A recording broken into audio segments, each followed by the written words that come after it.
bine v-am găsit la un nou videoclip de pe acest canal. Astăzi vom face pastă de susan.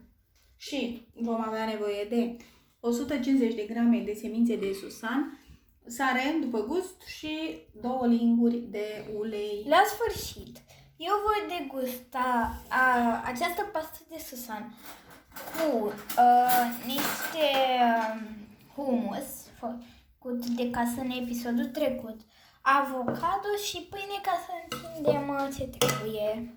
Da. Pasul 1. Punem semințele de susan în blender. Vedem să le punem în blender, să încercăm să nu le punem pe lângă. Ele se cam duc pe lângă. Ok.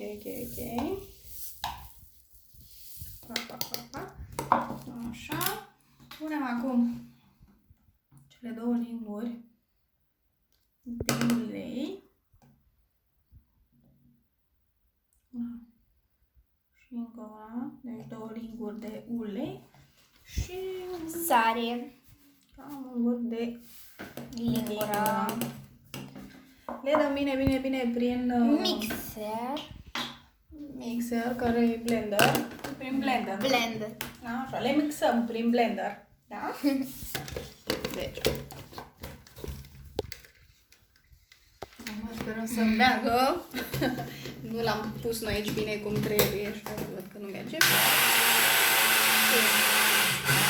mai punem o linguriță mică de ulei. Pentru că ca să iasă ca o pastă, nu prea are consistență de pastă. Și mai băgăm o linguriță de ulei. O lingură de fapt. Să vedem ce iese. Nu este o propriu-zisă pastă. Da, să vedem mai bine. Deci, vom servi așa. Din hummus punem pe felie de pâine și pe feliile de avocado. Și apoi vom pune propriu-zisa pastă. Așa. Ups. Nu e nimic. Asta vă să oricum. Ok, și punem pe deasupra câte un pic de pastă de susan. Fiecare după gust, cât îl dorește. Ups. Și te invit să gusti, să vezi dacă îți place. O să încep prima oară cu felia de pâine. Este delicios, zic eu. Așa e? Delicios, da. Nu e așa? Are gust bun. Are gust bun, foarte bun. Apoi o să încerc și pe avocado. Sigur că da. Dacă nu vreți să mâncați prea multă pâine, puteți să puneți pe felii de avocado.